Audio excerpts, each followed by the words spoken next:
नमस्कार शेतकरी मित्रांनो. आपल्याला माहीत आहे की जमिनीखाली पाणी असतं, पण ते पाणी कुठे आहे आणि किती खोल आहे हे आपल्याला दिसत नाही.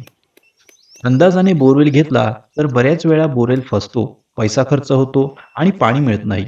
यासाठी उपयोगी पडतं हे भूमिगत पाणी शोधक मशीन. हे मशीन जमिनीखाली पाणी आहे की नाही आणि ते किती खोल आहे याचा अंदाजा आपल्याला देते. या मशिनीमुळे आपण बोरवेलसाठी योग्य जागा ठरवू शकतो. याचे मुख्य फायदे म्हणजे बोरवेल योग्य ठिकाणी घेता येते, वेळ वाचतो, पैसा वाचतो आणि लवकर पाणी लागतं. पाण्याची खूप गरज आहे, म्हणून पाणी जपून वापरणं आणि योग्य ठिकाणी बोर घेणं खूप महत्त्वाचं आहे. भूमिगत पाणी शोधण्याची ही पद्धत शेतकरी, घरमालक आणि बोरवेल घेणाऱ्यांसाठी खूप उपयोगी आहे. अधिक माहितीसाठी स्क्रीनवर दिलेल्या नंबरवर कॉल किंवा व्हॉट्सअप करा. जर तुम्हाला हा व्हिडिओ उपयोगी वाटला असेल, तर व्हिडिओ लाईक करा, शेअर करा आणि चॅनलला सबस्क्राईब जरूर करा. धन्यवाद.